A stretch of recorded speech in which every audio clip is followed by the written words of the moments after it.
So here's my collection of Forstner bits, and I've got a bunch of them, and they're still in packages, and it just makes a big mess, and I don't want to have them floating around because they're kind of expensive, and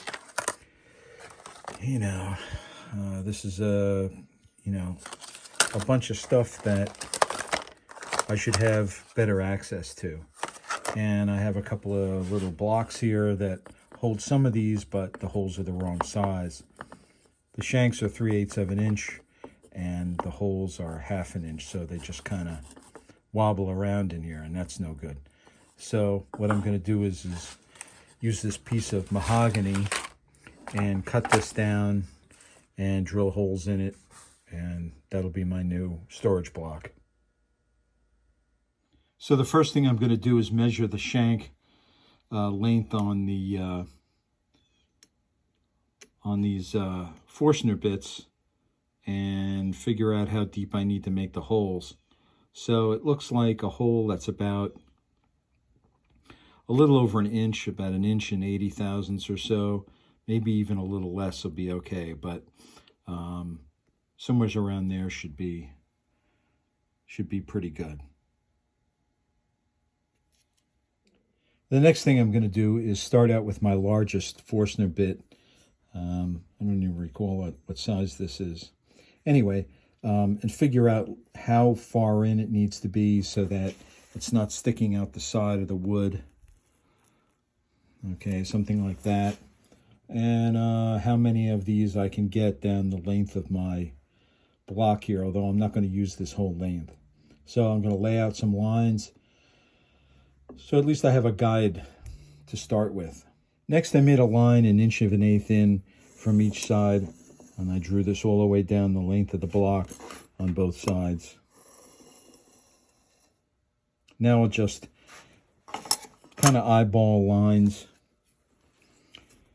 To make a crosshair for where I can drill holes, I'll just draw a line across in each position, and they can get progressively closer because since I'm starting with the largest one, which is this one here, they'll get progressively farther apart if I don't move them in with the smaller ones as they get smaller. And that's it. So let's get started. So I drew those lines on, and I also made a couple of positions for the first 2 holes. And then on the end, I drew a line that represents the depth of the hole. So now let's set up the drill bit and get the depth that we need. So let's set that drill depth.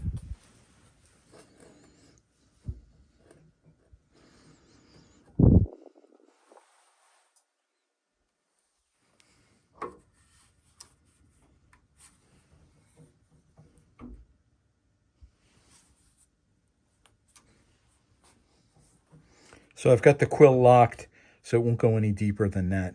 And let's try drilling our first hole.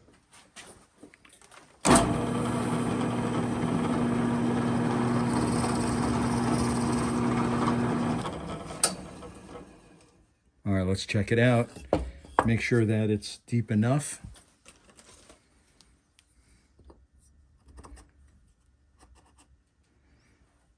Yeah, it's perfect.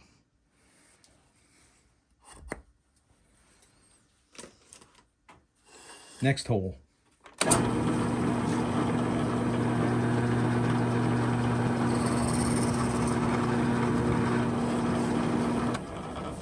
Now we just have to mark out some more hole positions.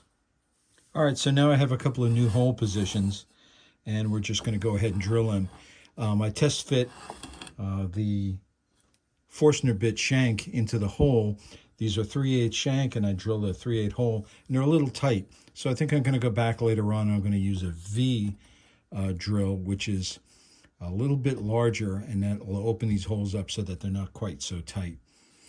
Some of the other brands, these are mostly Makitas, but some of the other brands don't fit that well. They're a little too tight, and you can't really get them all the way in or out, so that would be inconvenient. So I'll enlarge these holes later on, but this makes a nice clean cut in the wood to start with, so we'll stick with the brad point bit that I have here.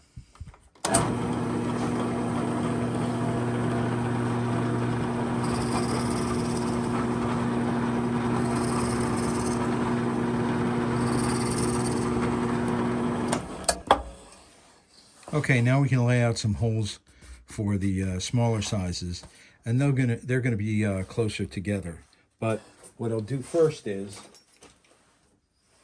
in order for sake of neatness, I'm gonna transfer this position, this hole position, straight across to here, and start from there, and then I can start putting them a little bit closer together.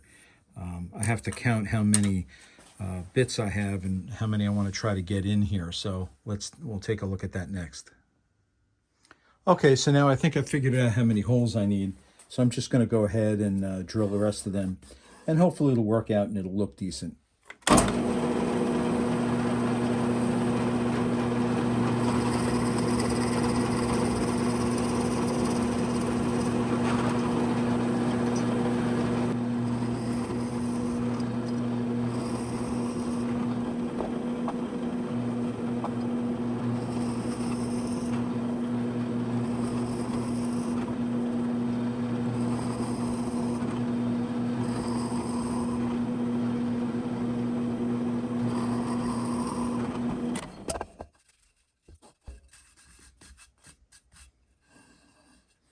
All right, let's switch over to the other drill bit and make those holes a little bit larger.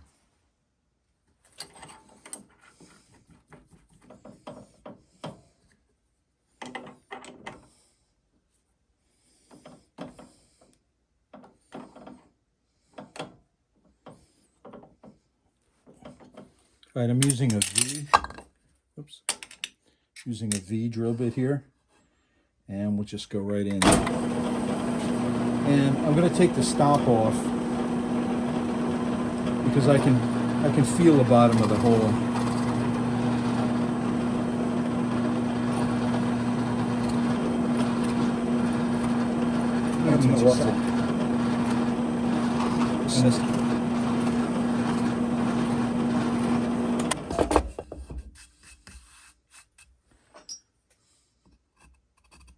Yeah, that might be a little bit better. Yeah, we'll see. Okay, so let's put all the drills in, all the Forstner bits in, and see how it looks. Actually, I'm skipping one here because I have one that's on order that I haven't got. I haven't received it yet, so that hasn't come. So we'll just fit these in here, and we'll see what we get. Oh, that's got a little bit of material stuck in it. Let's see if we can use the drill as a reamer and clean that out.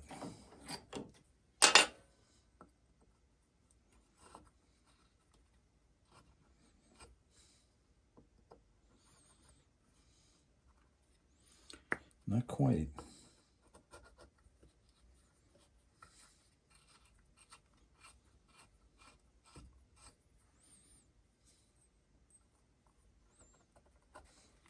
Well, it's tight, but we'll make it fit.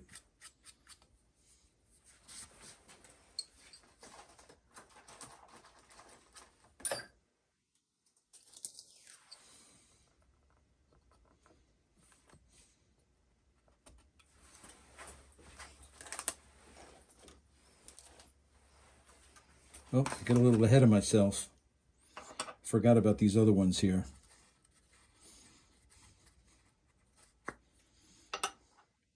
I thought about using a metric drill, but the closest metric size that I have is a 10 millimeter, and that's way too big. So, this one. Okay, I'll take a few minutes and I'll swap these around and get them to fit. Okay, so I got all the holes drilled. You can see there's two slots that are open because I'm missing two sizes. These run in 1/8 of an inch increments from one to the next to the next.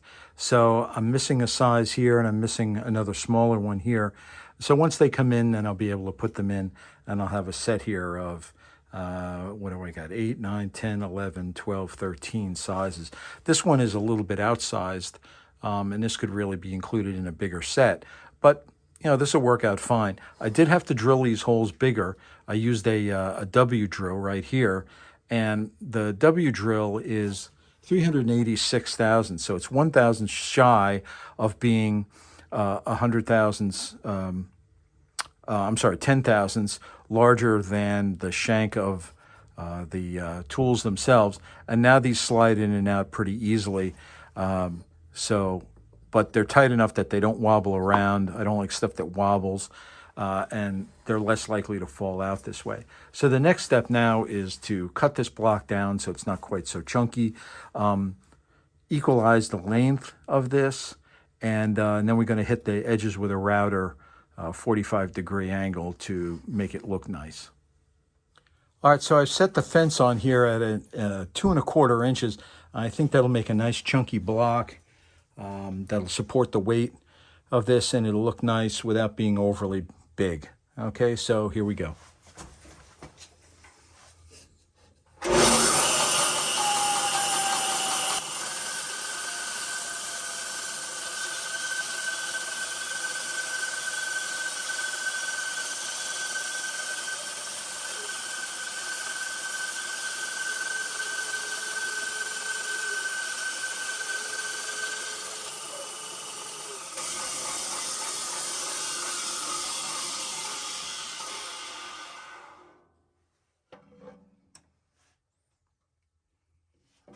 Pretty decent cut for a wobbly blade.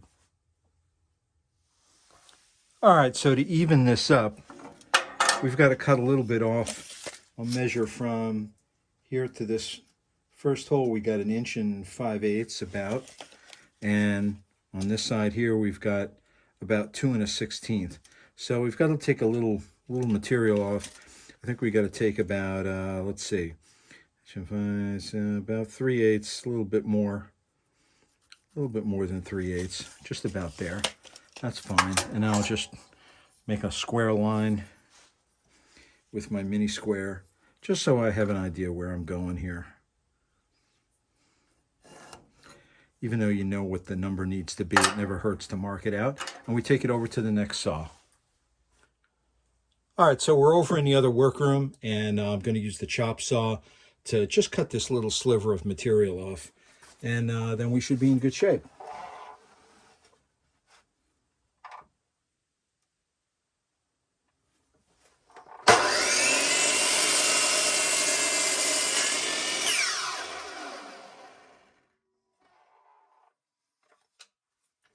And that's it. That makes quick work of that.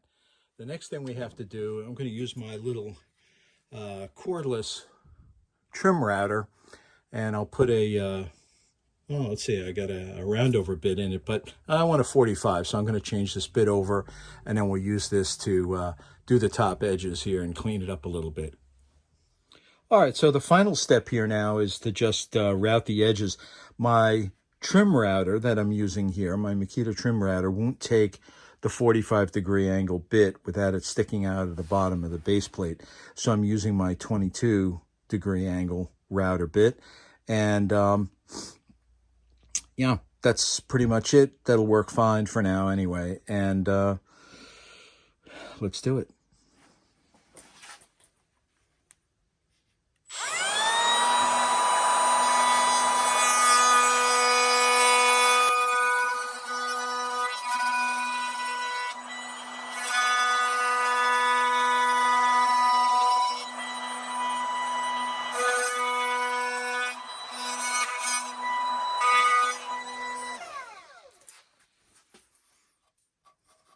Yeah, there we go. That looks pretty good.